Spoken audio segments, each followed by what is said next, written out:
আমাদের আজকের আলোচ্য বিষয় বিড়াল। এটি বঙ্কিমচন্দ্র চট্টোপাধ্যায় রচিত। এটি নেওয়া হয়েছে বঙ্কিমচন্দ্র চট্টোপাধ্যায়ের কমলাকান্তের দপ্তর নামক গ্রন্থ থেকে। এখানে তুলে ধরা হয়েছে রূপকের মাধ্যমে সমাজের দরিদ্র, প্রান্তিক, বঞ্চিত, শোষিত মানুষের প্রতি সমাজের ধনী উচ্চবিত্ত মানুষদের অত্যাচারের চিত্র।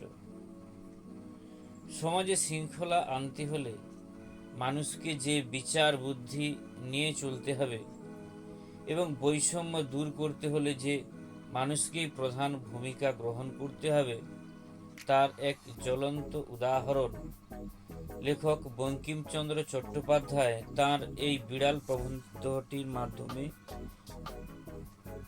তুলে ধরেছেন।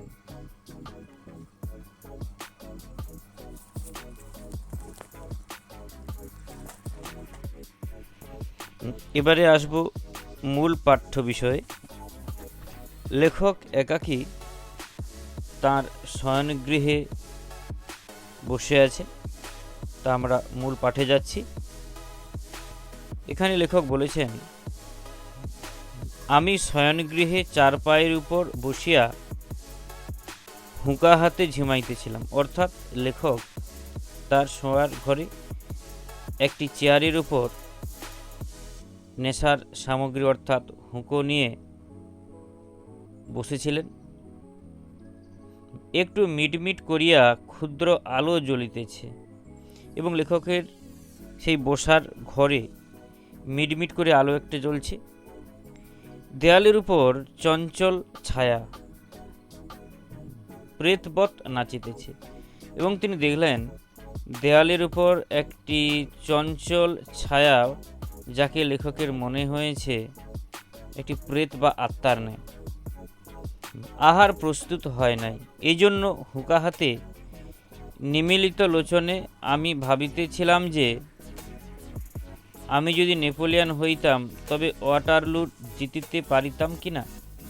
লেখক বঙ্কিমচন্দ্র হুঁকা হাতে ঝিমোতে ঝিমোতে ভাবছেন, যদি তিনি নেপোলিয়ন হতেন তাহলে নেপোলিয়নের হেরে যাওয়া যুদ্ধ অর্থাৎ ওয়াটারলুর যুদ্ধটা তিনি জয়লাভ করতেন। আর ঠিক এমতো সময়ে একটু ক্ষুদ্র শব্দ হইল, ম্যাও। অর্থাৎ লেখক বঙ্কিমচন্দ্র শুনতে পেলেন একটি ম্যাও বলে একটি শব্দ। চাহিয়া দেখিলাম, হঠাৎ কিছু বুঝিতে পারিলাম না। অর্থাৎ লেখক চতুর্দিকে চেয়ে দেখলেন, কিছু বুঝতে পারলেন না এটা কিসের ডাক। প্রথমে মনে হইল ওয়েলিংটন হঠাৎ বিড়ালত্ব প্রাপ্ত হইয়া আমার নিকট আফিং ভিক্ষা করিতে আসিয়াছে। অর্থাৎ লেখক বঙ্কিমচন্দ্রের মনে হয়েছে যুদ্ধ জয়ের পর যেমনভাবে নানান পুরস্কারে ভূষিত হয়েছিলেন বা সম্মানিত হয়েছিলেন ডিউক অফ ওয়েলিংটন, ঠিক সেইরূপভাবে এবং যার ছিল আফিংয়ের নেশা। লেখক মনে করেছেন হয়তো ওয়েলিংটন বিড়ালের ন্যায় কণ্ঠস্বরে লেখকের কাছে আফিং ভিক্ষা করতে এসেছে। প্রথম উদ্যমে পাষাণবৎ কঠিন হইয়া বলিব মনে করিলাম যে ডিউক মহাশয়কে ইতিপূর্বে যথোচিত পুরস্কার দেওয়া গিয়াছে। অর্থাৎ লেখক বঙ্কিমচন্দ্র মনে করেছেন যুদ্ধ জয়ের পর তিনি তো অনেক পুরস্কার পেয়েছেন, এক্ষণে আর অতিরিক্ত পুরস্কার দেওয়া যাইতে পারে না। বিশেষ অপরিমিত লোভ ভালো নহে। লেখক বঙ্কিমচন্দ্র মনে করেছেন ডিউক অফ ওয়েলিংটনের আর বেশি লোভ ভালো নয়, তাই তিনি মনে করেছেন তাকে আফিং তিনি দেবেন না। ডিউক বলিল মেও। হঠাৎ মনে হয়েছে লেখকের মেও বলে ডিউক অফ ওয়েলিংটন বিড়ালের নে শব্দ করছে বা ডাকছে। তখন চক্ষু চাহিয়া ভালো করিয়া দেখিলাম যে ওয়েলিংটন নহে। অর্থাৎ লেখক দেখলেন চোখ চেয়ে দেখলেন এটি তো ডিউক অফ ওয়েলিংটন নয়, তাহলে কে? একটি ক্ষুদ্র মার্জার প্রসন্ন আমার জন্য যে দুগ্ধ রাখিয়া গিয়াছিল তাহা নিঃশেষ করিয়া উদরসাৎ করিয়াছে। আমি তখন ওয়াটারলুর মাঠে ব্যূহ রচনায় ব্যস্ত, অত দেখিনি। বঙ্কিমচন্দ্র বলতে চেয়েছেন একটি ক্ষুদ্র মার্জার, অর্থাৎ মার্জার শব্দের অর্থ বিড়াল। লেখকের জন্য রেখে যাওয়া প্রসন্নের যে দুধটি ছিল তা বিড়াল খেয়ে নিয়েছে। আর লেখক তখন ওয়াটারলুর যুদ্ধের কথা ভাবছিলেন এবং নেপোলিয়ন ও ওয়েলিংটনের রণকৌশলের বিষয়গুলো ভাবতেছিলেন, অত তিনি খেয়াল করেননি। এক্ষণে মার্জার সুন্দরী নির্জল দুর্ধক পানে পরিতৃপ্ত হইয়া আপন মনের সুখ এ জগতে প্রকটিত করিবার অভিপ্রায়। অর্থাৎ বঙ্কিমচন্দ্র মনে করেছেন বিড়ালটি দুধ পান করে আপন খেয়াল খুশি মতো জগতের সমস্ত সুখ যেন উপভোগ করছে। অতিমধুর স্বরে বলিতেছেন, ম্যাও, বলিতে পারি না বুঝি। তাহার ভিতর একটু ব্যঙ্গ ছিল। বঙ্কিমচন্দ্র মনে করেছেন বিড়ালটি ম্যাং ম্যাং করে বোধহয় তাঁকে ব্যঙ্গ করছে। বুঝি মার্জার মনে মনে হাসিয়া আমার পানে চাহিয়া ভাবিতেছিল, কেহ মরে বিল ছেঁচে, কেহ খায় কই। অর্থাৎ যারা মাঠে মাছ ধরার নানান কৌশল অবলম্বন করে মাছ ধরতে থাকে, দেখা যায় শেষে বিনা পরিশ্রম করা লোকজন তাদের ধরা মাছ খেয়ে উপভোগ করে, অথচ মূল যারা কঠোর পরিশ্রম করে ধরেছিল তারাই সেই মাছ থেকে বঞ্চিত হয়। এখানে এই বিষয়টি মনে পড়েছে লেখকের। দুধ যার জন্য বা যে রেখে গিয়েছিল না তার পেটেই ঢুকলই না, বরং মাঝখান দিয়ে বিড়ালটি দুধ পান করেই চলে গেছে। বুঝি সে মেও শব্দে একটু মন বুঝিবার অভিপ্রায় ছিল, বুঝি বিড়ালের মনের ভাব। অর্থাৎ লেখকের মনে হয়েছে বিড়াল হয়তো তার এই মেও ডাকের মধ্যে দিয়ে বোঝাতে চাইছে বা বলছে, তোমার দুধ তো খাইয়া বসিয়া আছি, এখন বলো কি? বলি কি? আমি তো ঠিক করিতে পারিলাম না। অর্থাৎ লেখক বলতে চাইছেন তিনি কি বলবেন। বলছেন দুধ আমার বাপেরও নয়, দুধ মঙ্গলার, দুহিয়াছে প্রসন্ন। অর্থাৎ বোঝানো হয়েছে এই দুধ লেখকের কারোরই নয়, বাড়ির নয়, এই দুধ মঙ্গলা নামক গাভীটার, যেই গাভীটাকে দহন করেছিল প্রসন্ন নামের একজন, আর সেই রেখে দিয়েছিল দুধে। অতএব সে দুধ আমারও যে অধিকার, বিড়ালেরও তাই। অর্থাৎ মনে করেছেন লেখকের যেমন অধিকার রয়েছে বিড়ালেরও তেমন অধিকার। সুতরাং রাগ করিতে পারি না। তবে চিরাগত একটি প্রথা আছে যে বিড়াল দুধ খাইয়া গেলে তাহাকে তাড়াইয়া মারিতে যাইতে হয়। অর্থাৎ লেখক মনে করেছেন চিরকাল আমরা জানি কোনো খাবার বা দুধ যাই হোক না, কোনো কিছু খেয়ে নিলে বিড়ালকে আমরা কি করি না, তাড়া করি। তাহলে লেখক মনে করেছেন তাকে অবশ্যই তাড়া করা উচিত। আমি যে সেই চিরাগত প্রথার অবমাননা করিয়া মনুষ্যকুলের কুলাঙ্গার স্বরূপ পরিচিত হইব, ইহাও বাঞ্ছনীয় নহে। লেখক মনে করেছেন তিনি যদি না তাড়া করেন তাহলে সমগ্র মনুষ্যকুলের তিনি কুলাঙ্গার বলে পরিচিত হবেন। কি জানি এই মার্জারি যদি স্বজাতি মণ্ডলে কমলাকান্তকে কাপুরুষ বলিয়া উপহাস করে।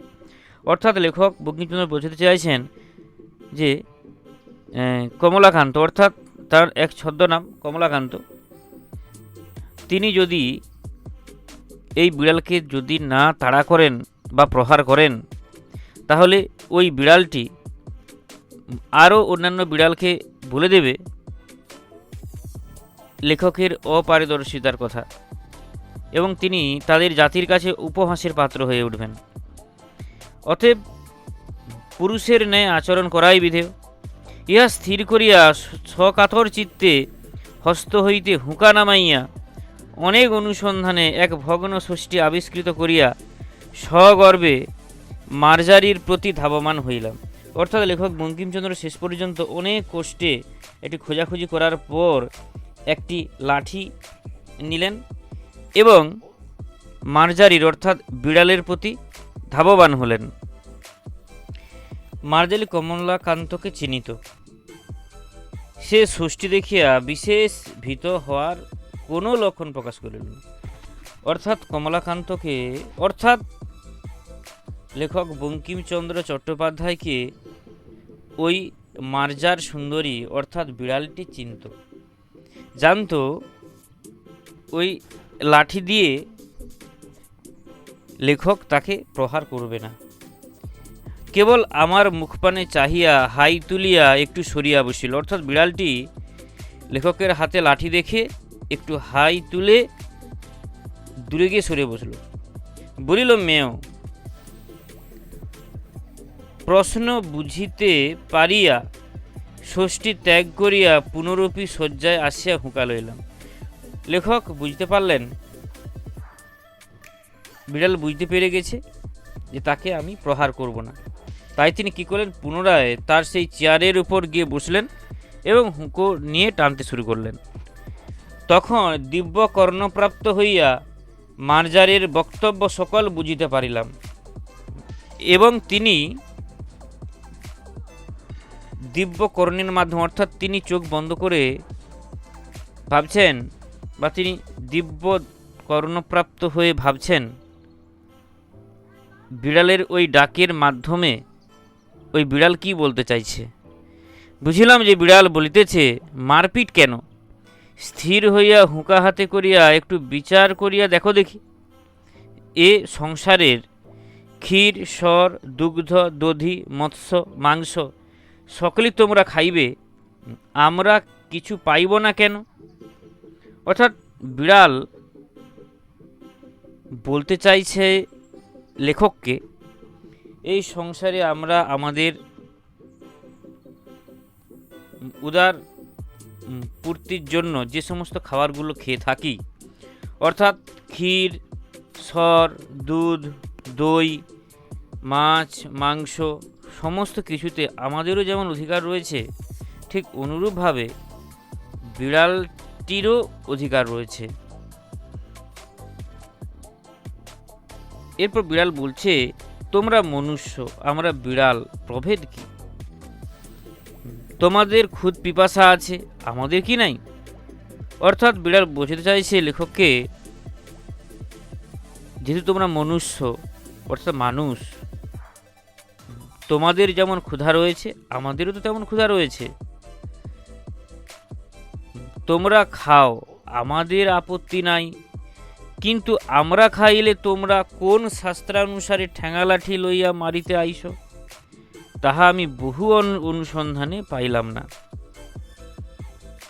অর্থাৎ বিড়াল বলতে চাইছে, আমি তো বুঝতে পারছি না, তোমরা যখন খাও তখন তো আমরা কিছু বলি না, আমরা খেলে তোমরা কেন লাঠি নিয়ে তাড়া করে আসো?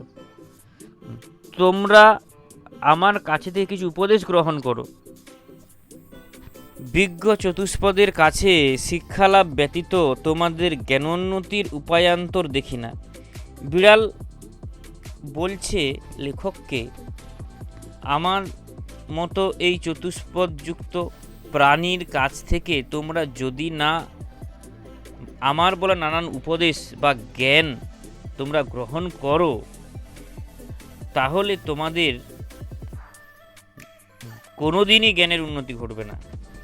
তোমাদের বিদ্যালয় সকল দেখিয়া আমার বোধ হয় তোমরা এতদিনে এ কথাটি বুঝিতে পারিয়াছ। অর্থাৎ তোমরা যেহেতু উচ্চশিক্ষায় শিক্ষিত হচ্ছ, নিশ্চয়ই আমার কথার অর্থটা তোমরা বুঝতে পারছ। আবার বিড়াল বলছে, দেখো শয্যাশায়ী মনুষ্য, ধর্ম কি? পরোপকারী পরম ধর্ম। বিড়াল বলতে চাইছে মনুষ্য জাতি সবসময় কঠোর পরিশ্রম না করে শুধু ঘুমোতেই ব্যস্ত থাকে, এবং ধর্ম বলতে বোঝায় পরোপকার। এই দুগ্ধটুকু পান করিয়া আমার পরম উপকার হইয়াছে। তোমার আহরিত দুগ্ধে এই পরোপকার সিদ্ধ হইল, অতএব তুমি সেই পরম ধর্মের ফলভাগী। আমি চুরি করি আর যাই করি, আমি তোমার ধর্ম সঞ্চয়ের মূলীভূত কারণ। বিড়াল বলতে চাইছে, লেখকের জন্য রাখা দুধটা সে খেয়ে ফেলেছে। এখানে পুণ্য ফলের অংশীদার বা পুণ্যফল ভোগ করছেন বা করবেন লেখক স্বয়ং। যেহেতু তার এই খাদ্য অর্থাৎ দুগ্ধ অর্থাৎ দুধ একজন উপকারে লেগেছে, সেক্ষেত্রে পরোপকার হয়েছে বিড়ালটি, কিন্তু পুণ্যফল ভোগ করছে লেখক। আমি তোমার ধর্ম সঞ্চয়ের মূলীভূত কারণ, অতএব আমাকে প্রহার না করিয়া আমার প্রশংসা করো। আমি তোমার ধর্মের সহায়, অর্থাৎ তোমার ধর্ম যে পরোপকার, অর্থাৎ তোমার জন্য রাখা বা প্রস্তুত করা দুধটি আমি খেয়ে ফেলেছি, অর্থাৎ এক্ষেত্রে আমি উপকৃত, কিন্তু আমার চেয়েও তোমার পুণ্যফল হলো বেশি।